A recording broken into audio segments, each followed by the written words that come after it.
Welcome back to Mysterious Goings On, yet another installment of our look at creativity in all walks of life. Now, let me ask you something, listener, and you can reply if you wish, depends on where you are. But you know what? If you're going to be that kooky guy in the subway who talks to himself, why not? Just do it. Here's the question. When you think of creativity, beyond the criminal connotation, do you ever think of accounting? We all hear about cooking the books and and criminality that's involved with being creative with the books if you're an accountant or a bookkeeper. But we're talking about, what if you're somebody who works with numbers and works with spreadsheets and helps people deal with taxes and balances and revenue and loss and profit and all of that?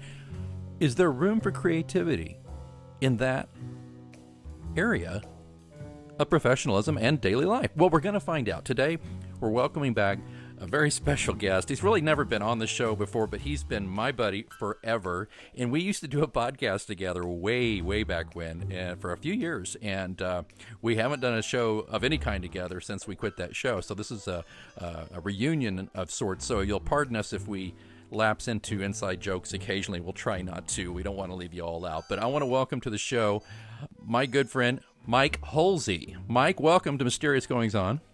Thanks, Alex. I love being here. It's always good. It's good to hear your voice on the show here, man. Gosh, we had a show. When did we? It was called Simon's Groove, and it was just purely a lark. It was silliness and just talking about our lives and the paranormal, yes. And we did all sorts of stuff. Whatever we could come up with that was strange, we talked about. Yeah, because you had, and you know, the genesis of that, it wasn't really Simon's Groove, was it? We first appeared on terrestrial radio together.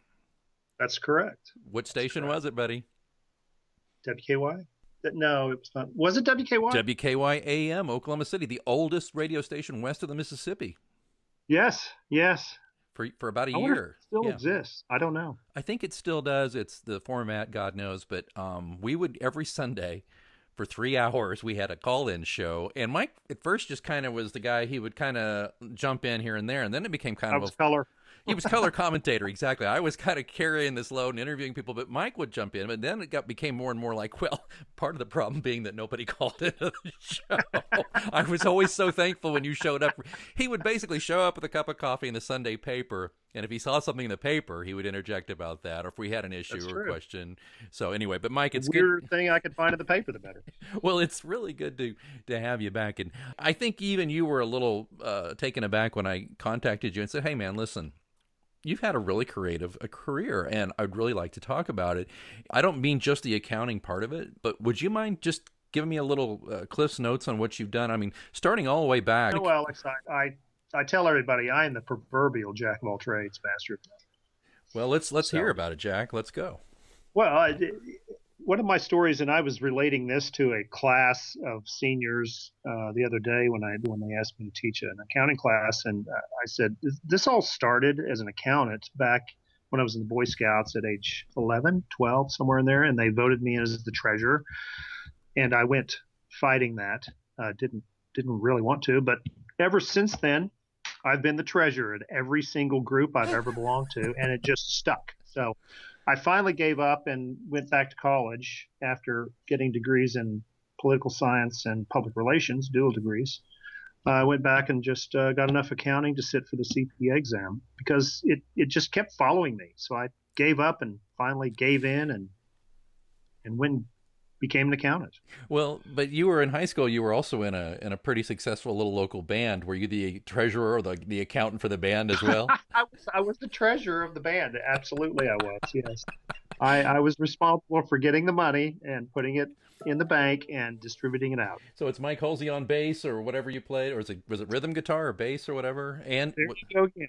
Yeah, jack of all trades, master of none. I played guitar, bass, piano, trumpet, and sang. And of course, the tambourine when that was required. So, wow, I didn't even know you did all of that. So now your keyboard became the 10 key. I never thought of it that way. That is true. The piano lessons that I took when I was in the second grade have now transpired into a 10 key. So 10 key. I gotta have 10 key. got to have the 10 key, yeah. Well, and there's no overdubs on this guy's 10 keys, I'll tell you. He's straight up with it. But so it's interesting you did do that, but you started your career, or early in your career, you were at the city of Oklahoma City, right? You did Right.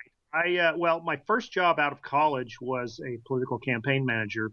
I went through the political parties, and I'll go ahead and say it: the Oklahoma Republican Party had a class, and they taught you how to be a campaign manager. right. This was straight out of college. I went through the class, I was assigned to a campaign, and worked that for about a week. I'm not going to name the person that I worked for, but I became very disenfranchised with politics at that time. It only took a week. It only took a week. Only took a week. So It took me 10 years. well, I know it took you. You're a little slower on that, which is amazing that I'm not, because I'm a slow thinker. But I just went to work for the city of Oklahoma City. Well, actually, for a trust of the city. It was called the Central Oklahoma Transportation Parking Authority. They ran the transit system and the parking system for downtown Oklahoma City, which consisted of 6 parking garages. That's a pretty good little asset to run. Yeah, and you were very young. Right out of college at Man. 21, I was my first job with COTPA was selling bus passes to companies, trying to talk them into providing free transportation to their employees, so that we could, expand the ridership of the bus system. Right.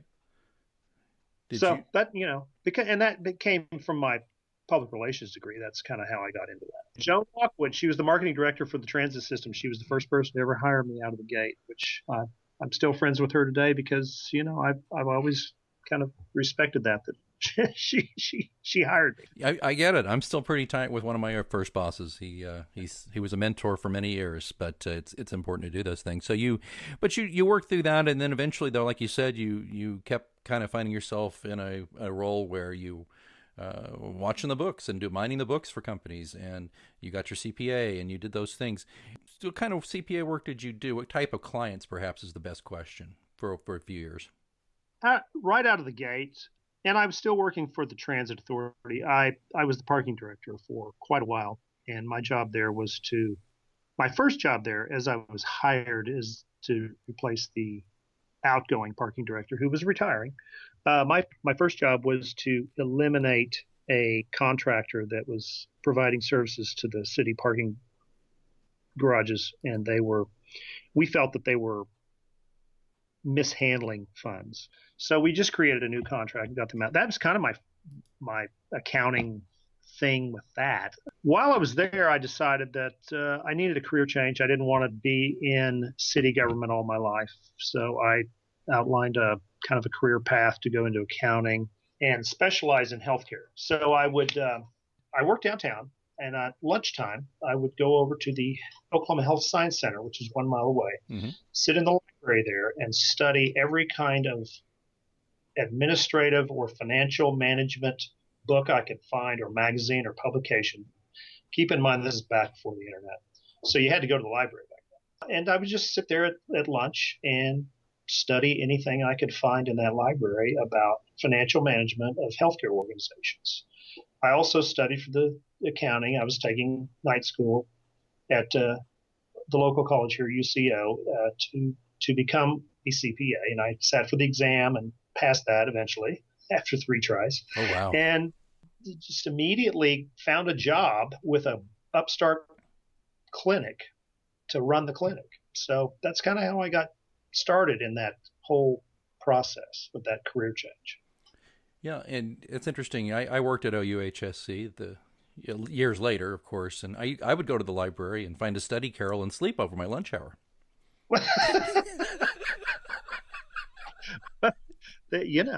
That'll work. It worked for me. What's wrong with that? I'm not going to find anything wrong. I was in my 20s. I spent a lot of late nights, so Well, I'm sure that you needed that sleep. I did indeed. Yeah, so you did that, but and fast forwarding though, you eventually got to where you went out, hung out your own shingle, and had your own accounting firm, and you did that for a number of years, which it's just kind of par for the course for what I know about you and your varied interests and how your mind works. You got into oil and gas. I did. Back in the mid 2000s, folks in the healthcare industry, particularly the one I was specializing in, which was nursing homes, hospices, home healths, the Medicare was trying to change a lot of the rules and regulations and reimbursement programs. And I did a lot of cost reporting for those entities. And the more I did, the more I found that I didn't like all of the regulation changes and the way they were affecting the owners. And to be quite frank, some of the owners weren't always up and up, and it just didn't fit into my fit into my wheelhouse of what I wanted in a client and kind of where I was headed in my career. So I had friends in oil and gas. I asked them about it. They said, "Yeah, you can do this and that, and it's pretty easy to make the switch." So I did. I made a switch. I went to landman school, which was a part-time thing, and it wasn't a degree program, but it was a certification. I became a oil and gas landman and kept my accounting as kind of a way to pay the bills in the ups and downs of the oil industry, because it does have ups and downs. But I spent about 12 years being primarily a landman slash CFO, and had several stints at different oil companies doing that kind of work, and did a lot of specialized projects with regard to acquisitions and divestitures. There's a lot of that goes on. Right. And I should mention, I jumped ahead. We actually met when one of your last gigs working as a CFO. You were CFO of a healthcare management firm, and I was the director of marketing and then vice president of marketing. And that's where we became friends. And we became good friends there. Very good friends there. That's how we met. But I just jumped ahead of that because it's all part of that. It all blends in. Yeah. So so you got into oil and gas, but so I guess the thing is that, and you did that for a number of years, and you still have your hands in oil and gas a little bit. I understand. A little bit. It's in a downturn. Right. But then you kind of swung back to accounting. And this is kind of where the creativity, people are wondering although I think it's interesting already that you are a creative person. You're a musician who could play all these instruments from one time you were a kid, and you've got a public relations degree, which is so, frankly, folks, I have a PR background in education. It's very rare to find somebody with a PR degree who's an accountant. That alone is part of it. But then you are been always good at seeing opportunities. So you saw that cost reporting and saw that the way people are handling, the government funding of healthcare, that was one issue. You could see that's a good opportunity for me to get in there and do some good and make some money. Then you saw, well, wait a minute, you know what? Oil prices, everything, the energy prices, they're going up. I'm going to jump in there. I'm going to make a living there. Now you've got kind of what I would call a budding new business. It's an up and coming industry. There's no doubt about that. Okay, so it should surprise no one who knows you, although it did surprise me a little bit that now your company has a division that is all about working with marijuana-related businesses. Right. So in late 2019, the state of Oklahoma passed the Medical Marijuana Act, and so they now in the state of Oklahoma allow the use of marijuana for medical purposes. Now, there's lots of rules attached to that, but one of my friends in oil and gas, and he helped me, Jay, he helped me get started in oil and gas, and we were having lunch one day, and he said, there's this budding industry, pardon the coming up, that might fit you. I mean, you might be interested in looking at that. And so I did. I started looking at it, and the more I looked at it, the more I liked it, because it was just, as everyone in Oklahoma will tell you, the wild, wild west. Everything was being formed, and the new rules come up every day. It's a fascinating industry to me, because I feel like I'm at part of the ground level here, where we're actually writing the rules. It's kind of cool. Yeah, this is what's interesting to me on the creative level is you're a conservative guy. And I know this. You have no use for marijuana whatsoever. I don't. No, personally, I don't. I don't have a. And when it was illegal, my kids sometimes would make comments about getting high or something. I said, "No, you guys got to get it. Don't do that. Don't do that." But it's all about following the law. Right. So. You're very, yeah, law and order oriented. But then when it came legal, you're like, I sense an opportunity here. Chad, So can't pass this up. tell me about can we generalize a little bit? Is this okay? Can we generalize about the type of clients you typically work with? And I don't mean their personalities necessarily, but I mean, are they strong business people, or do they have more of a desire to work with marijuana, or is it in between? There is a strong desire for these folks to work with marijuana. I kind of relate it to the old guy like you and me, and you're not old, but the guys that sit around and think, I always wanted to open a bar. There's nothing better. There would be nothing better in life than owning a bar. And I'd go to the bar every day and have friends and sit around and buy them some drinks maybe. That'd be a great thing. And the guys and girls that I'm dealing with now are of that nature, but they've been given a phenomenal opportunity to go out and open these grows and these dispensaries. And they love it. They love their jobs. They love owning a business. The fallback or the failing in that is they're not business owners. Most of these guys have never owned a business in their life and don't really understand the dynamic that is involved in payrolls and just the everyday business of making sure you're making money. Right. It's like you said, your analogy, you often hear about that the cliche is cops are going to retire and open a bar, right? And they're great cops and they enjoy drinking, but they're not necessarily business owners. Exactly. Yeah. So these folks are enthusiasts for marijuana and they believe in it. And I'm sure it has obviously it has its applications or it wouldn't be legalizing it. Sure. But so how is it though? How do you approach them? Do they look at you and go, "Oh boy, who's this guy? Does he even understand us?" And maybe you embrace that. I don't know. Maybe you say, "I don't have to understand you. I understand the books, and I will keep you out of trouble." Is that how you do it, or how do you approach these folks? Not really. I don't approach it that way. And oddly enough, one of my first clients, and I hadn't met them yet. I'd spoken to them on the phone, and they said, "Hey, we want to use you." So I go into their office or their store. I walked in with my jeans, and folks out there don't really know my dress, but I wear Vans. I mean, pretty much every day I wear Vans, jeans, and checkered Vans, right? Checkered Vans, the black and white. I have some other colors too, but I walked in that day with that in my backpack with my computer in it, and I knew the individual, and well, I didn't know him. That's the thing. I had just talked to him on the phone, and he's sitting there in the store, in the storefront, and he looks at me, and I said, "Hey, I'm looking for Joe Smith," and he says, "Well, I'm Joe Smith. What do you need?" I said, "Well, I'm Mike Hulsey. I'm here to talk to you about your accounting." He said, "Oh my gosh, I thought you were either from the FBI or the tax commission." And I thought, well, how did you get that? I'm wearing Vans. Come on. But he said, no, you just have that look. You don't look like a guy that'd walk in. So it is true. Yeah. And now my sales pitch is that I understand small business. I've worked in small business all my life. That's my passion. And I want to help you make money. I mean, that's the bottom line. What's the biggest obstacle you've had to deal with, though, getting into the MRBs? Convincing them that they need accounting just from the ground up. They just don't understand that because this is it's a level 1 narcotic. It's still illegal in the eyes of the federal government. Right. So you're basically running an illegal drug operation in the eyes of the federal government. State says it's legal. We're good. Just follow the laws.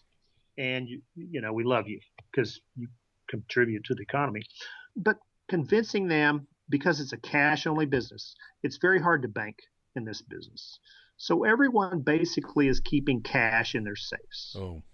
And the mentality, I think, and I'm not going to speak for any owners, but I think the mentality is, oh, I have to buy my product with cash. I sell it for cash. Why do I need to worry about accounting? Because I know I just put the cash in the safe. As long as there's cash in there, I'm doing good. Mm-hmm. Right? Yeah. Yeah. And there's a day that'll catch up. But that day hasn't occurred for most of these folks because we're still within the first year. How are banks about this? Do banks want to work with these folks? Banks, I have met so many banks because one of my goals was to find a bank to be able to bank these folks. And there are a few banks that do it. A few banks have even gotten into it and then gotten back out because they said, "Oh, this is way too complicated." But there's a few banks that do it here in the state of Oklahoma, and I know every state that has it legalized. There's banks out there that will do it. For the first bank that started doing it here in Oklahoma, providing cannabis banking services, charged a minimum of $1,000 per month plus a fee of depositing of, I believe that bank was 3 cents, 3% to deposit cash. Wow. So it becomes expensive, and everyone thinks I don't need to worry about that. I'll put it in the safe. So that's kind of the banking problem we have. And until the Congress comes to terms with that idea and passes a banking act, it's going to continue to be a problem. Well, this is potentially creating a danger for these dispensaries, isn't it? I mean, if everybody knows they're sitting on tons of cash. Oh yes, you have to install a lot of security. You can't just have flimsy doors and glass protecting your assets. And what scares me, Alex, is someone that's aware of how much cash is in that back safe may not hesitate to, come in during operating hours with a weapon and say, "Hey, open this safe. I want your money." There's another problem. You have to be very, very careful in hiring your employees because you could, every employee you hire has the potential to turn into an adversary. Right. And some of those adversaries sometimes become knowledgeable in how to come in and take your money. And so you have to be aware of that. There's just a lot of nuances to this business. What's maybe been, just kind of focusing back to creativity a little bit, and forgive me if this is a strange question, but has there been a creative approach that you've found that has been helping you be successful in this new venture, or maybe just in general? In general, one of the great things I learned over the years is how to set up a company, a small company, from the start. I think in not just this business, but any business is knowing how to set up an entity, knowing what best manner of setting that up is for, to customize that business to each individual.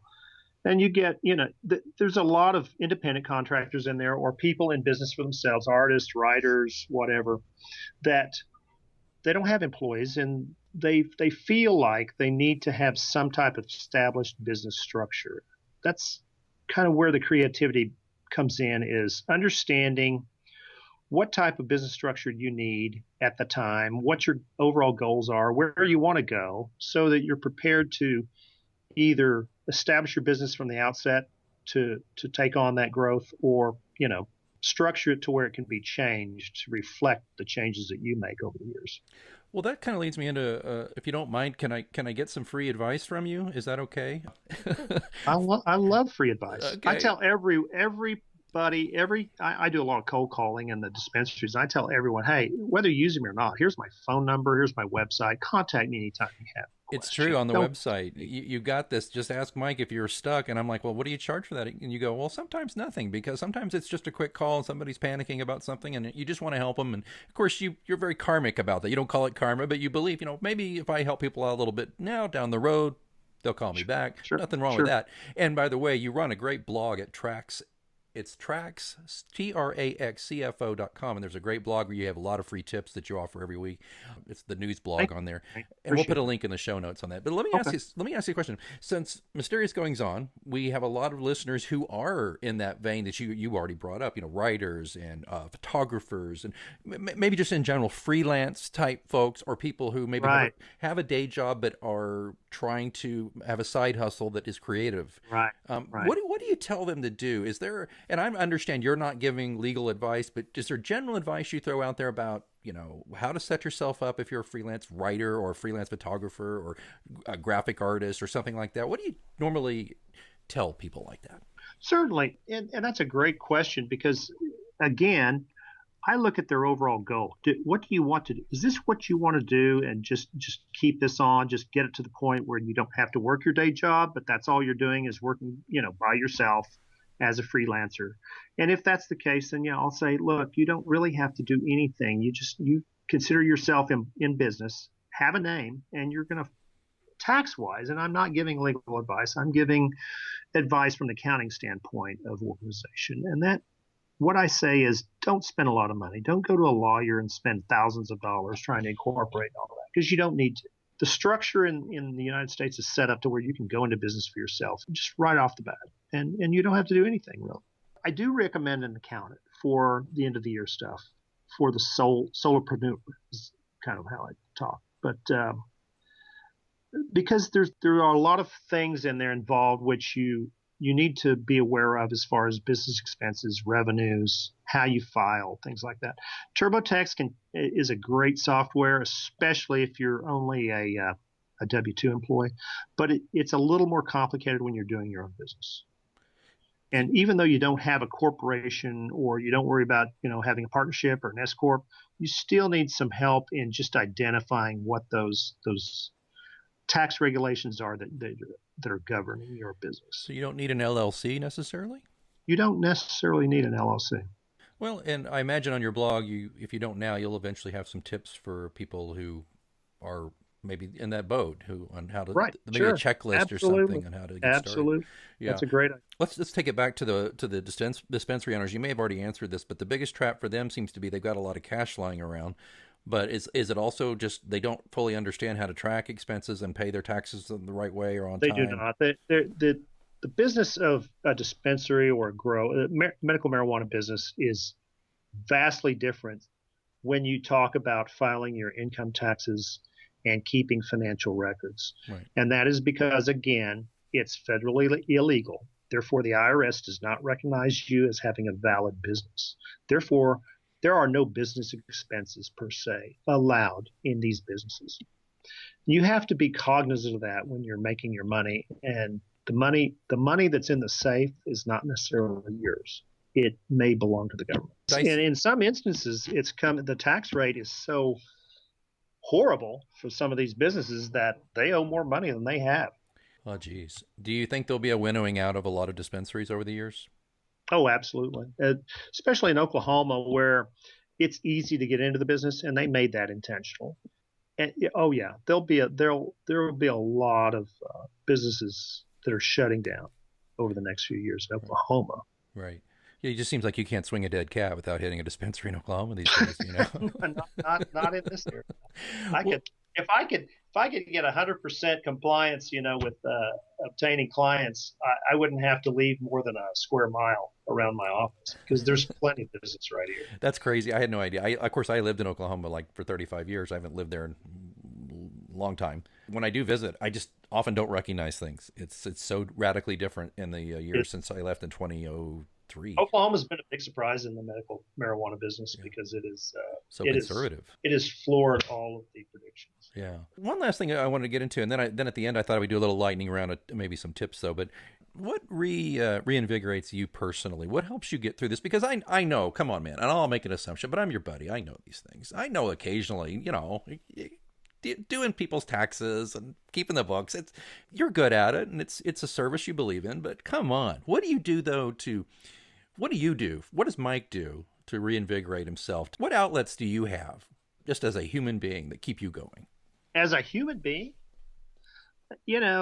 Alex, and you're the buddy, so you know this. I just love being around friends and family. There's nothing better than that. And the second thing I love is going out and meeting a new friend. I love to go out and meet new people. It's just something I do, and I always feel good when I've made a new friend. I always make a point, and I know I'm old-fashioned, but I always make a point on a new friend to get them on my Facebook, just so I have a memory of them on that day. Okay, well, 2 years, 2, 3, 5 years from now, it'll come up a friend-anniversary of whoever. And you're like, who the hell is that? Joe Bob Blob.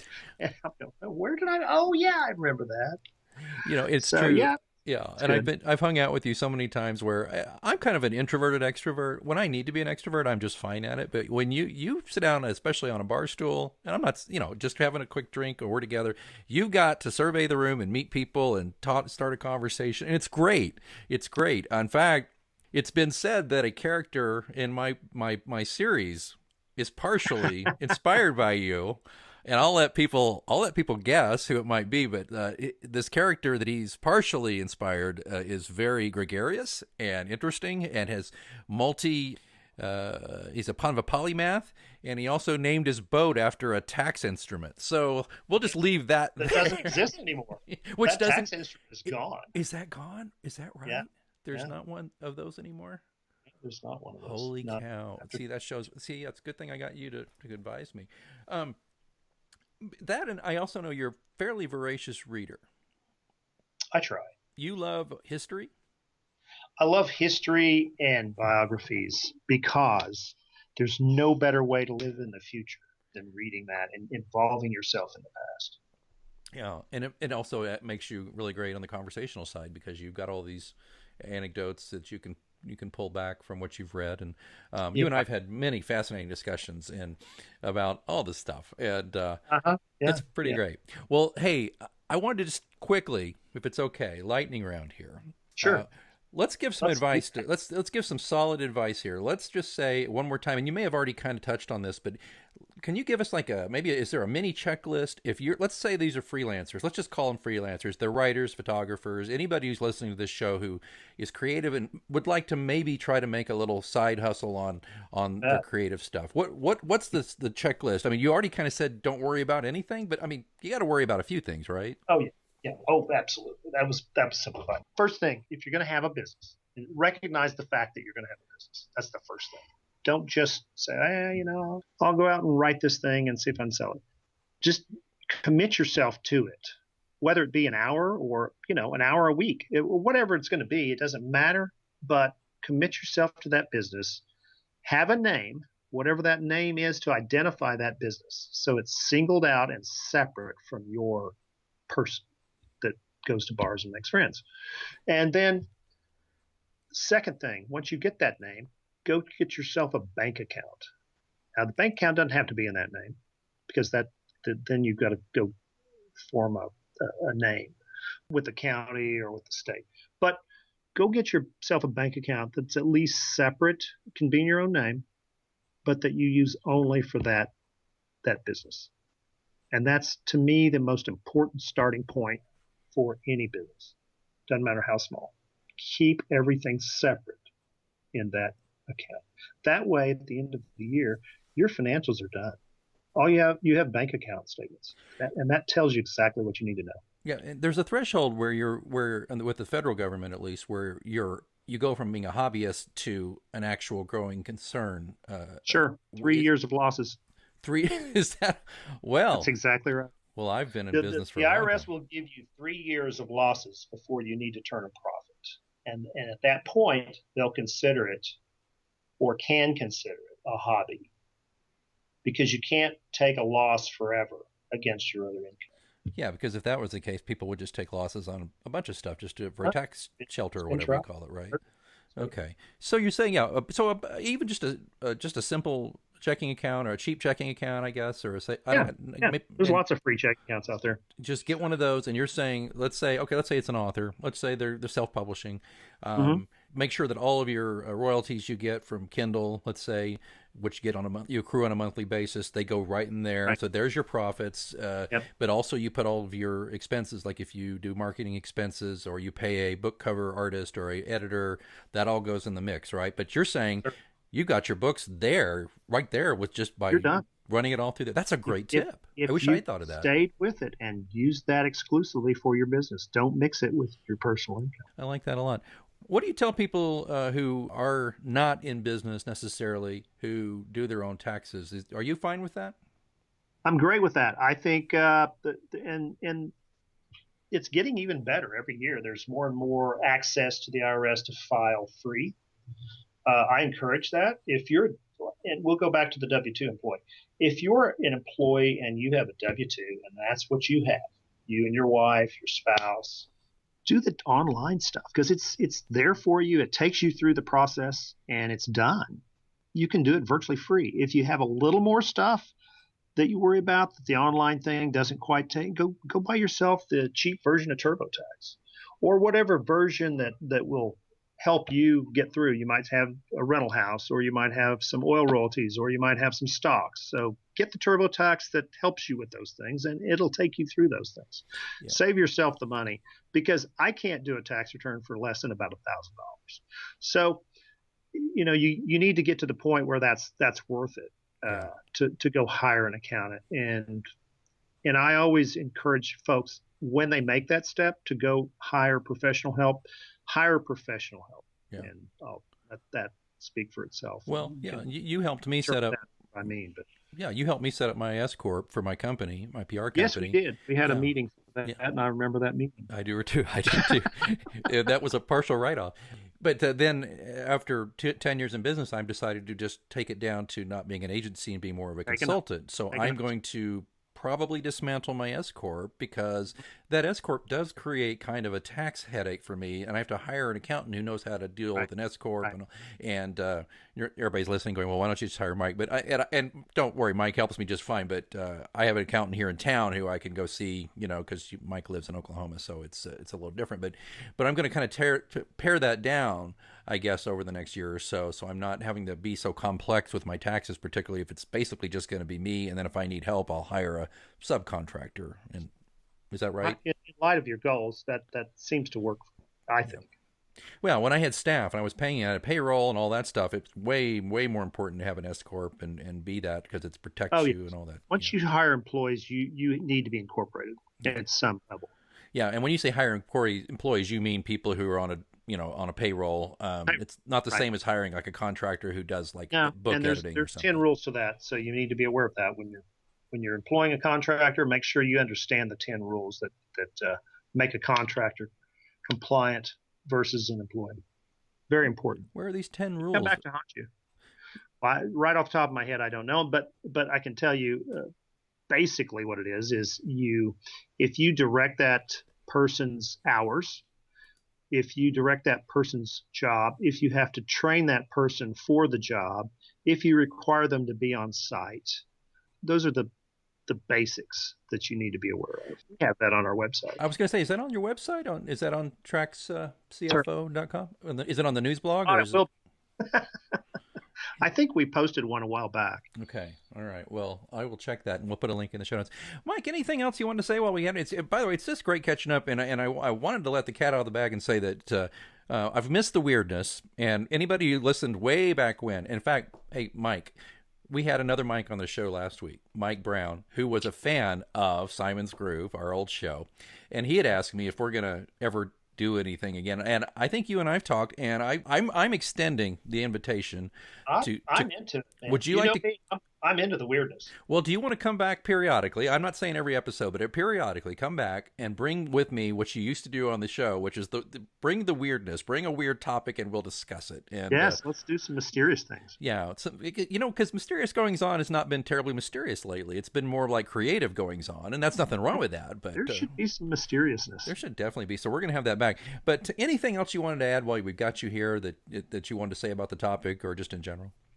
I'm passionate about small business, and that's whenever I find a new business to work with and assist, I love that, because I'm not that creative when it really gets down to it. Thus, I'm an accountant, but I love working with people that are creative. I just really get a thrill from all those ideas and listening to them and analyzing them, and 80% of it, the time I'll shut them down.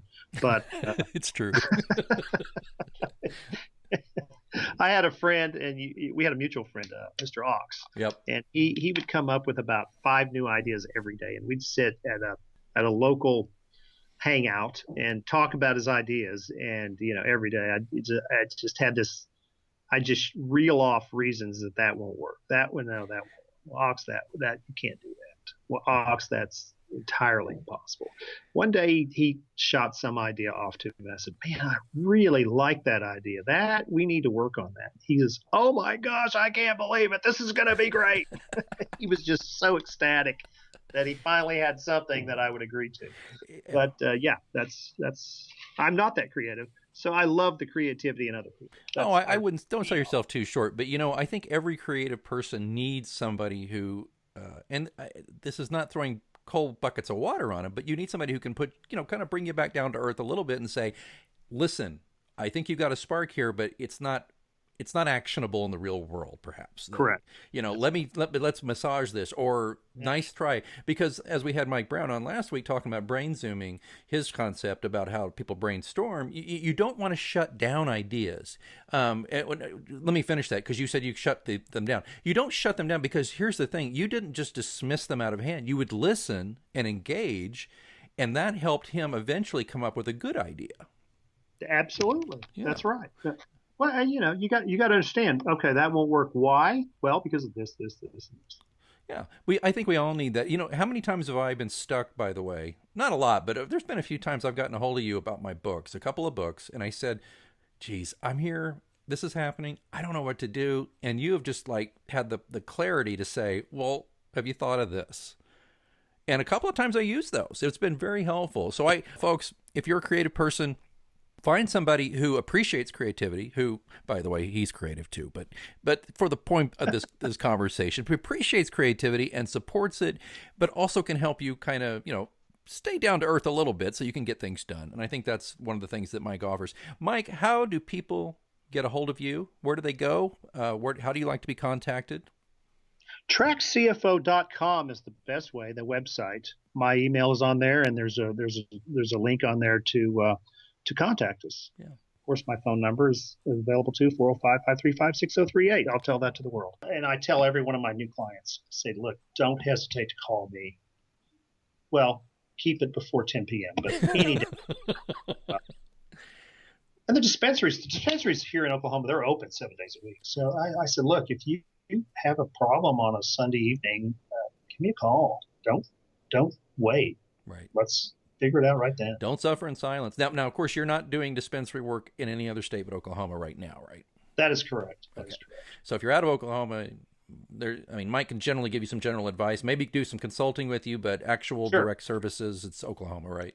Right. Okay. We make a conscious effort to make sure that we are, myself or my staff are in that dispensary at least once a month to visit them, make sure they're, don't have any issues or problems, and just to talk. Right. Well, Mike, it's been a delight, and I'm excited to have you back in a few weeks to bring up some mysteries for us. We're going to have some fun discussions. Let's do that. We'll do that. We used to do that. We did that for years with the old show, so we'll do it. And it's been just a delight having you on the show. Don't forget, if you have not caught up with all the past year or so of episodes of the show, we have talked about creative approaches to lives and careers from people from all walks of life. We've talked to broadcasters, musicians, actors, photographers, product designers in the food service realm. We've talked to people of so many disciplines, and too many to number at this point now. And now we've added an accountant. I love it. It's so great in this budding field of cannabis dispensaries in the state of Oklahoma. So please check them all out. We're available wherever you get your podcast. Of course, if you're listening now, you got this podcast, and we hope you'll do it. And one last little note. I hope if you haven't done it already, especially if you're a small business person and you need some PR, marketing, or management advice, I hope you'll check in with PR After Hours. That is my new show. Great show. Oh, well, thanks, Mike. Mike likes that show. It's a shorter show. He likes short shows. He won't even listen to this show. It's too long for him. But he'll listen. But these are short, bite-sized shots. It's like you're going to a virtual cocktail lounge where you can have a cocktail or a mocktail with a PR guy who just tells you what he thinks. I answer questions. It's very business related. It's really not about the creative arts or anything like that. But people tell me it's kind of fun to listen to. And I'll warn you, it's anywhere from 5 to 15 minutes. That's it. And it's a couple of times a week, and I'm having a blast doing it, frankly, because I just get to talk about stuff that I just know, And I also like to work in little clips of interviews from people like Mike here. Please check that out. It's PR After Hours, wherever you get your podcast. It's a Anchor FM podcast, and there is a way, if you sign into Anchor FM, to send me a voice question that I can play on the air. If you have a specific question, I'll try to answer it. All right, and thank you for listening, and until next time, keep reading.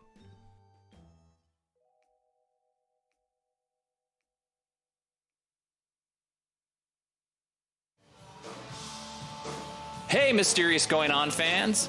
Are you a fan of live music? If so, you'll want to check out my podcast, Trading Fours. I'm your host, Jamie Green. Trading Fours is a fun, casual conversation with Kansas City musicians.